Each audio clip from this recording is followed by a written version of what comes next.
KBS ETV에서 지난 5월에 해볼 만한 아침, 거기서 방영되었던 영상을 1편, 2편을 보고 계셨습니다. 이번에 마지막으로 3편 제작입니다.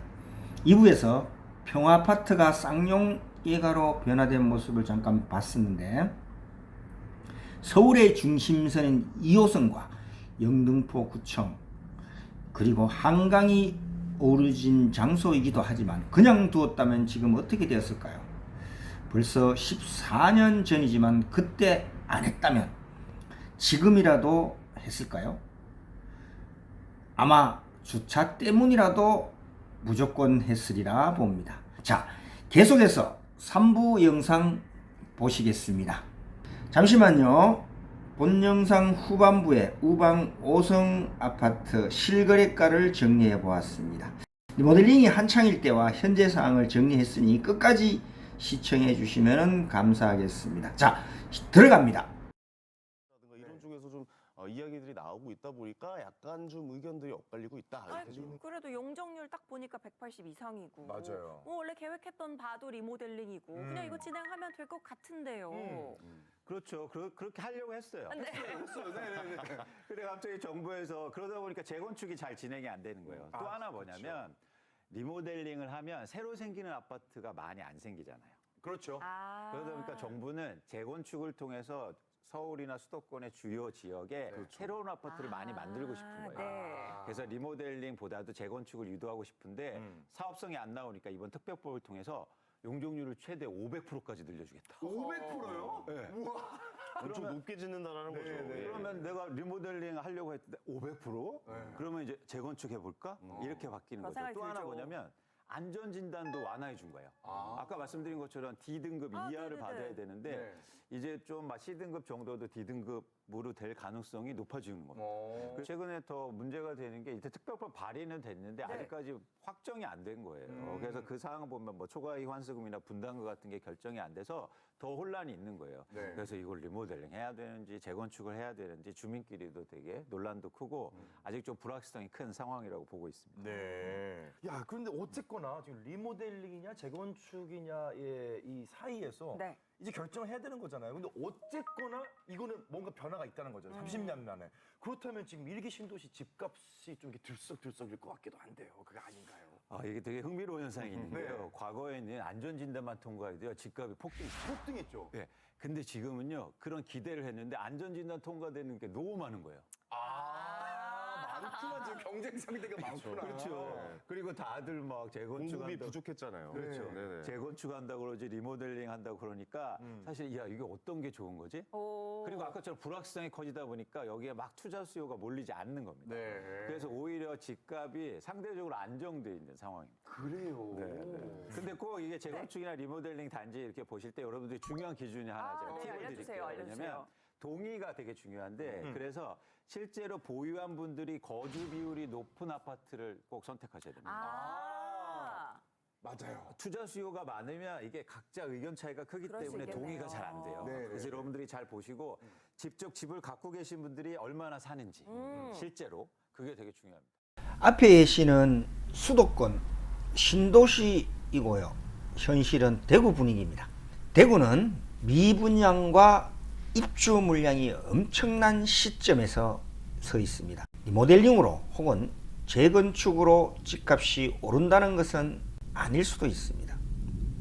경기가 살아난다 하더라도 대구의 아파트 물량은 공급 과잉이라고 봅니다. 그러나 앞선 예에서와 같이 부동산은 지역성을 가지고 있다 하겠습니다. 타 지역에서 공급 물량이 넘치더라도 특정 지역은 그렇지 않다는 것을 보여주고 있습니다. 범어, 수성 W가 그런 좋은 예이지요. 지금도 현재 4억의 프리미엄이 형성되고 있는 것을 볼 수가 있겠습니다. 자, 계속 보시고요. 마지막에 또 설명 들어가도록 하겠습니다. 재건축을 하면 도대체 어느 세월에 재건축이 되느냐, 차라리 리모델링을 하자, 이런 얘기들이 심심치 않게 나오는데요. 이 과정이 굉장히 길게 느껴질 수 있기 때문인데요. 그래서 오늘은 이 질문을 선정했습니다. 굉장히 예리한 질문이네요. 노후 단지에 관심을 갖고 있는 무주택 실수요자입니다. 정비 사업이 속도를 내기 위해서는 소유자들이 실거주하는 비율이 높아야 한다고 하셨는데요. 그렇다면 그 비율은 어떻게 알 수 있을까요? 여기에 이광수 대표가 직접 AS 달아주셨습니다. 확인해 보시죠. 실거주 비율을 알 수 있는 가장 좋은 방법은 부동산 등기부 등본을 전부 다 예, 이 다음 영상부터는 리모델링 단지 투자에 대한 이야기여서 이유는 생략하기로 했습니다. 대신요. 그럼 마지막으로 우방 5성 아파트 그간의 가격 변동에 대해서 한번 정리를 한번 해봤습니다. 정리를 한번 해봤는데요. 21년도, 22년도, 23년도 상개년만 정리를 한번 해보도록 하겠습니다. 101동, 106동이죠. 우리 우방 5성 아파트. 최고가는 21년도 한창 리모델링이 활성화되고 막 이럴 때 그때 4억 1,500이었습니다. 그때 관리업체가 선정된 그런 시점이었었죠. 그래서 21년도에는 거래량도 사실은 제일 많습니다.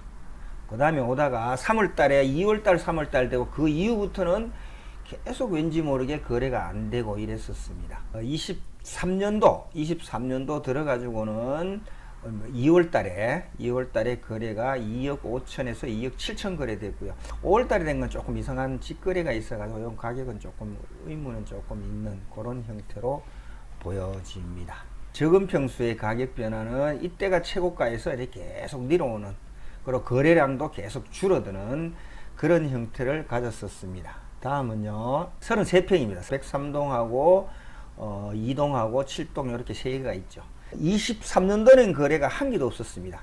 마찬가지로 21년도에는 거래가 3건이 있었는데 그때 약 6억 정도 가격이 형성이 됐었고요. 작년에는 직거래로 하나 있어서 3억 9천인데 조금 증여하고 관련이 있지 않을까라고 했는데 확인할 수는 없으니까 어쨌든 간에 가격이 차이가 너무 나는 가격으로 일단 거래됐었고 지금 침체기에 들었다고 볼 수가 있겠습니다. 다음은요, 50평인데요. 21년도에는 나름대로 그래도 조금 활발했어요. 문의도 많고 이랬었습니다. 날짜로 보면은 7월달 있고 2월달 있고 2월달 있잖아요. 그죠? 그러니까 연속으로 이때도 문의는 굉장히 많은데 가격을 높게 내놓고 이래가지고 찾는 사람은 많았었는데 물량이 이쪽에 하나도 없었던 상태에서 계약이 안 됐었던 상태입니다. 그 이후에 찾는 사람이 있었는데 물건이 안 나와서 결국은 7억에 최고가를 찍고 말았었죠. 그 이후에 23년도, 22년도 하반기부터 물량이 계속 나왔던 물건인데 사실은 조금 약간 가격이 좀 그렇습니다. 어쨌든 전반적으로 보면은 21년도는 되게 상당히 활발했고 22년도 하반기부터는 거래가 거의 없었다. 올해 들어가지고는 그랬었다라는 이야기고요.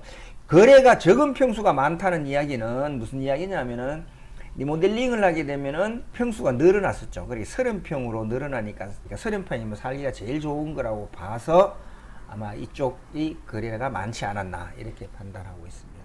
이상 3년간 실거래가를 알아보았는데요. 리모델링에 대한 효과인지 아니면 경기 때문인지 모르겠지만 리모델링의 기운이 한창 살아있을 때 최고가 거래와 거래량이 많음을 볼 수 있었습니다. 거래량이 많지 않다는 것은 무슨 이유일까요? 아무튼 정문에 있는 부동산에서 한번 고민을 해봐야 되겠습니다. 공영방송이라는 이름으로 편집하였지만 우리 아파트 경기 활성화를 위해 무언가 해야겠다는 생각을 하면서 1부, 2부, 3부 모두를 시청해 주신 주민 여러분 감사드리면서 다음은 더 좋은 아이템을 가지고 인사드리도록 하겠습니다. 감사합니다.